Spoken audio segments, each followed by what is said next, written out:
नाज़रीन, अडयाला जेल से आई लर्ज़ाखेज़ ख़बर से अपने ब्लॉग का आगाज़ करेंगे। फिर आपको बताएंगे कि बाबर आज़म के लिए खुशखबरी क्या है, पाकिस्तान के फास्ट बॉलर नसीम शाह का पत्ता क्यों कट गया है।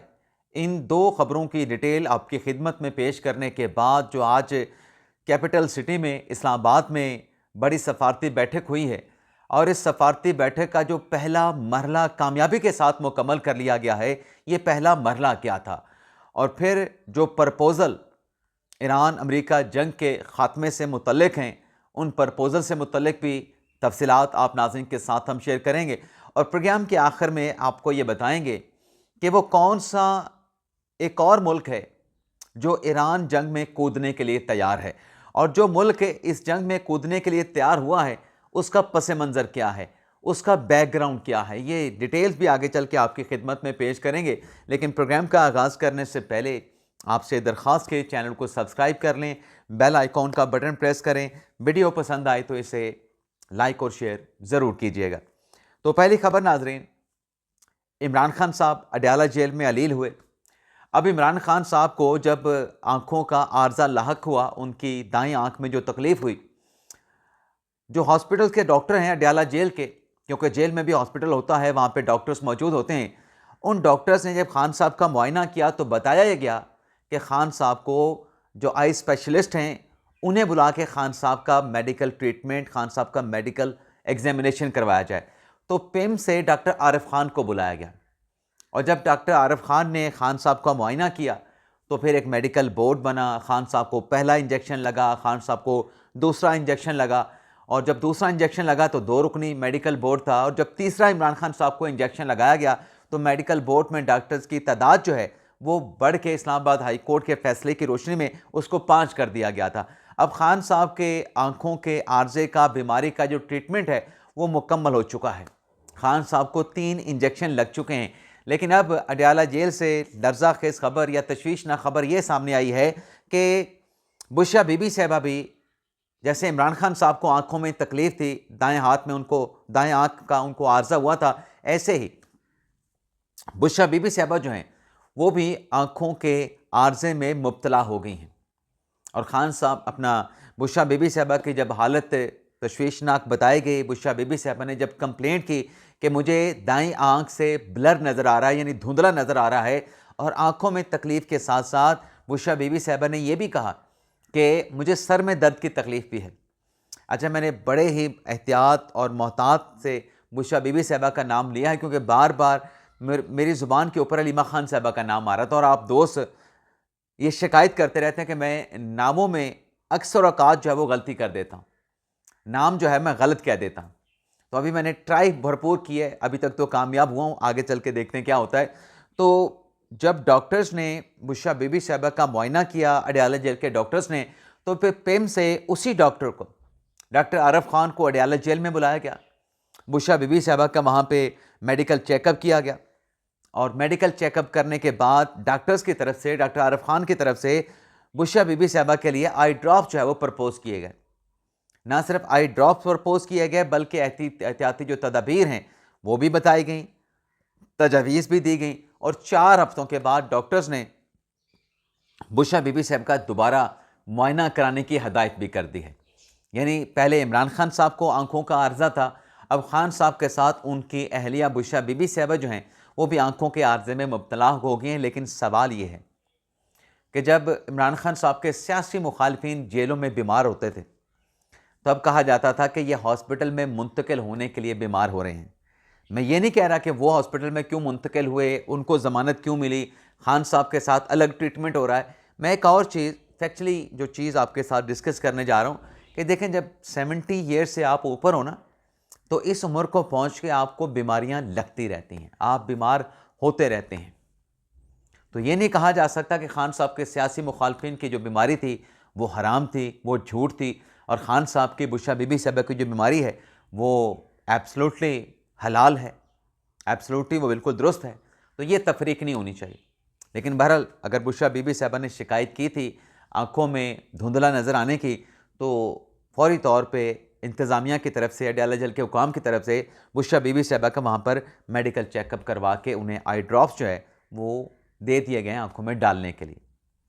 अब आ जाते हैं बाबर आजम की और नसीम शाह की बात कर लेते हैं। नाज़रीन, नसीम शाह की तरफ से जो ट्वीट किया गया और फिर वो ट्वीट डिलीट हुआ और फिर एक और ट्वीट आया जिसमें वजाहत की गई कि अकाउंट हैक हो गया था, लेकिन कामयाबी के साथ अकाउंट को रिकवर कर लिया गया है। उसके बाद नसीम शाह को शोकास नोटिस जो है वो जारी कर दिया गया पीसीबी की तरफ से। अब उस शोकास नोटिस का जवाब देना है नसीम शाह ने।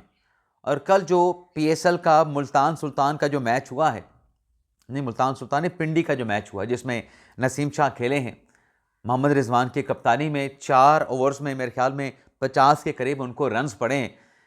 मेरे जहन में कल वैसे एक सवाल आ रहा था कि नसीम शाह ने बैटिंग में तो चले 2 मैच पाकिस्तान को जितवाया अफगानिस्तान के खिलाफ, कोई एक ऐसा मैच नसीम शाह का जो उसने बतौर बॉलर, क्योंकि खिलाया तो नसीम शाह को बतौर बॉलर ही जाता है, कोई एक ऐसा मैच है जो नसीम शाह ने जितवाया हो? मुझे याद नहीं आ रहा। मैं नसीम शाह पे क्रिटिसाइज़ नहीं कर रहा, लेकिन कोई तो ऐसा मैच होगा ना, जैसे सकलैन मुश्ताक ने चेन्नई टेस्ट मैच जितवाया था, सकलैन मुश्ताक ने ऑस्ट्रेलिया से एक बड़ा अहम मैच जितवाया था, और फिर 1997 में जो ट्राईएंगुलर सीरीज़ थी उसमें सकलैन मुश्ताक ने मैच जितवाए थे। आपको बहुत सारे मैच सकलैन मुश्ताक के मिल जाएंगे, वसीम अकरम के मिल जाएंगे, आपको वकार यूनुस के मिल जाएंगे। और वकार यूनुस का तो ख़ास तौर पे वो मैच जो कि वेस्ट इंडीज़ का शारजा में उनके साथ मैच हुआ था, 1 ओवर में 10 स्कोर चाहिए थे और पहली गेंद के बाद दूसरी बॉल पे वकार यूनुस को छक्का पड़ गया था। छक्के के बाद 4 बॉल पे 4 रहते थे, ये ग़ालिबन 1992 की बात है। तो तीसरी बॉल पे 2 रन बन गए थे। फिर 3 गेंदों पे वेस्ट इंडीज़ को 2 रन दरकार थे, लेकिन वकार यूनुस ने वो 2 रन नहीं बनने दिए थे। और इसी तरीके से एक और मैच 94 में न्यूजीलैंड में भी हुआ था, जहां 1 ओवर में ग़ालिबन 4 या 5 रन थे जो वकार यूनुस ने सेव किए थे। वो मैच ड्रॉ हो गया था। आपको वसीम अकरम के मैच भी मिल जाएंगे जो उन्होंने जितवाए होंगे अकेले तनहा पाकिस्तान को। मुश्ताक अहमद के मैच मिल जाएंगे। क्या कोई एक मैच है जो नसीम शाह ने जितवाया हो? आप पॉइंट आउट करें, मुझे याद नहीं आ रहा। लेकिन बड़ा वो शोकास नोटिस का उन्होंने जवाब देना, लेकिन बज़ाहिर जो एक मौक़िफ़ अपनाया गया कि अकाउंट हैक हो गया, हैक होने के बाद रिकवर कर लिया गया, अब कुछ ऐसी बातें सामने आ रही हैं कि ये नसीम शाह के मैनेजर की तरफ से किया गया है। और ये जो ट्वीट था एक्स के ऊपर किया गया, ये इंग्लैंड से हुआ है। और जब नसीम शाह को पता लगा, उन्होंने उसको डिलीट करवाया। डिलीट करवाने के बाद फिर ये सब कुछ हुआ। अब जिस दोस्त के साथ मेरी बात हो रही थी, मैंने कहा कि अगर ऐसा ही था, मुझे भी ज़ाहिर लगता है कि ऐसा ही है कि सोशल मीडिया मैनेजर की तरफ से सब कुछ किया गया है, लेकिन मुद्दा तो नसीम शाह पे पड़ना है। और फिर उससे बढ़ के जो ब्लंडर किया गया, आप कह रहे हैं कि ट्वीट डिलीट करने के बाद कि वो हैक हो गया था। आपको सीधी बात करनी चाहिए थी कि मेरी सोशल मीडिया टीम ने यह ब्लंडर किया है, मैंने उनसे जवाब मांगा है और ये गलत ट्वीट था, ऐसा ट्वीट नहीं होना चाहिए था। मैं इस ट्वीट के ऊपर माजरत चाहता हूँ। मरियम नवाज साहबा मेरे लिए काबिल एहतराम है, तो शायद बात इस नहज तक ना जाती। अब तो उनका जो सेंट्रल कॉन्ट्रैक्ट है नसीम शाह का, वो ख़तरे में पड़ गया, बल्कि ख़तरे में पड़ चुका है। लेकिन दूसरी तरफ बाबर आजम साहब जो कि पाकिस्तान टीम के कैप्टन रह चुके हैं, टेस्ट टीम के भी, ओडीआई के भी, T20 के भी, उनके खिलाफ जो एक खातून ने इल्ज़ाम लगाया था कि मेरे रिलेशन रहे हैं बाबर आजम के साथ 8 साल तक, मुझे शादी का जो है वो झांसा दिया गया या मुझसे पैसे भी लिए गए। अब उस खातून ने FIR के इंदराज के लिए बाबर आजम के खिलाफ एक कंप्लेंट फाइल की थी। अब वो मुकदमा दर्ज नहीं हुआ तो फिर वो कोर्ट में चलेगी। तो कोर्ट ने बाबर आजम के खिलाफ खातून की दरख्वास्त में मुकदमा दर्ज करने का हुक्म दिया था। उसके बाद बाबर आजम ने जो मुकदमे के इंदराज का ऑर्डर था अदालत का, उसे लाहौर हाई कोर्ट में चैलेंज किया था। लाहौर हाई कोर्ट में ये हुआ है कि बाबर आजम की जो अपील है उसको एक्सेप्ट कर लिया गया है। और जो खातून का दावा था ना कि 8 साल तक ये ताल्लुकात रहे, तो अदालत ने अपने ऑर्डर में ये लिखा है कि ये कबूल करना, इस बात को मानना कि 8 साल तक एक औरत के एक शख्स के साथ ताल्लुकात रहे और वो 8 साल तक खामोश रही, उसने किसी को नहीं बताया। तो अदालत ने बाबर आजम की दरख्वास्त को एक्सेप्ट करके मुकदमे के इंदराज का जो ट्रायल कोर्ट का ऑर्डर था उसको कलअदम करार दे दिया। यानी अच्छी खबर अगर आई है इन दिनों में, जहां नसीम शाह के लिए बुरी खबर है, वहीं बाबर आजम के लिए लाहौर हाई कोर्ट से अच्छी खबर सामने आई है। अब नाज़रीन बात कर लेते हैं इस्लामाबाद में होने वाली बैठक की। नाज़रीन, जिस वक्त ये प्रोग्राम रिकॉर्ड हो रहा है, जो आज इस्लामाबाद में 4 मुल्क की जो कॉन्फ्रेंस होनी थी, जिसमें ख़ित्ते में जो कशीदगी है, जो जंग है, उसके ख़ात्मे से मुतल्लिक जो प्रपोज़ल हैं, वो प्रपोज़ल तैयार किया जाना था। लेकिन इस बैठक का एक पहला मरला भी था, क्योंकि जो कॉन्फ्रेंस होनी थी 4 मुल्क की, ये दूसरा मरला था। इसका पहला मरला ये था कि जो मिस्र के वज़ीर ख़ारजा पाकिस्तान पहुंचेंगे, जो तुर्की के वज़ीर ख़ारजा पाकिस्तान पहुंचेंगे, जो सऊदी अरेबिया के वज़ीर ख़ारजा पाकिस्तान पहुंचेंगे। जिस वक्त प्रोग्राम रिकॉर्ड हो रहा है, मिस्र के और तुर्की के जो वज़ीर ख़ारजा पाकिस्तान पहुंचे हैं, जिनका एयरपोर्ट पे इस्तकबाल किया गया, पुरतपाक उनको वेलकम किया गया, उनकी आज वज़ारत ख़ारजा में, दफ्तर ख़ारजा में इसहाक डार के साथ मुलाकात हुई है और ये दो तरफ़ा ताल्लुकात के ऊपर मुलाकातें हुई हैं। अब से कुछ देर के बाद सऊदी अरबिया के वज़ीर ख़ारजा भी आ जाएंगे, उनके साथ भी म्यूचुअल जो एक मुलाकात होती है वो उस लेवल की मुलाकात हो गई। यानी पाकिस्तान और मिस्र के ताल्लुकात, इन ताल्लुकात को मजबूत बनाना, इन ताल्लुकात को फ़रोग़ देना और तिजारती मुआहदे, इनसे मुतल्लिक़ मिस्र के वज़ीर ख़ारजा ने इसहाक डार के साथ जो मुलाकात हुई, तबादला ख्याल किया गया है। पाकिस्तान तुर्की के ताल्लुकात में मजबूती, ताल्लुकात को फ़रोग़ देना और जो स्ट्रेटेजिक पाकिस्तान के ताल्लुकात हैं, दिफा से मुतल्लिक़, सिक्योरिटी से मुतल्लिक़, उन पर तबादला ख्याल किया गया है। सऊदी वज़ीर ख़ारजा फ़रहान बिन फैसल जब पहुँचेंगे, उनके साथ भी पाक सऊदी ताल्लुकात के ऊपर तबादला ख्याल किया जाएगा। लेकिन जब चारों वज़ीर ख़ारजा इस्लामाबाद में इकट्ठे हो जाएंगे तो फिर ये 4 मुल्क की जो कॉन्फ्रेंस है, इसका बाकायदा तौर पर आगाज़ होगा, जिसमें प्रपोज़ल तैयार किए जाएंगे कि जो ख़ित्ते में कशीदगी है ईरान इसराइल जंग को लेके, इसके ख़ात्मे के लिए तजावीज़ को हतमी शक्ल दी जाएगी। ये जो 4 ममालिक के जो वज़ीर ख़ारजा हैं, बशमूल इसहाक डार साहब, नायब वज़ीर आज़म हैं पाकिस्तान के, ये सर जोड़ के बैठेंगे कि वो कौन से प्रपोज़ल हैं, वो कौन से वे आउट हैं जिनके ज़रिए ख़ित्ते में कशीदगी को कम करके जंग बंदी की तरफ ले जाया जा सकता है।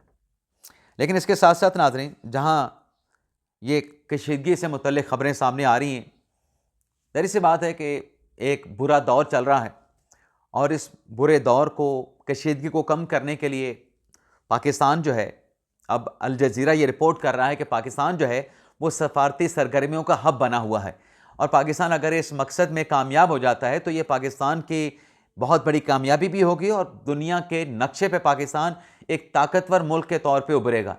लेकिन 2 अच्छी खबरें हैं नाज़रीन।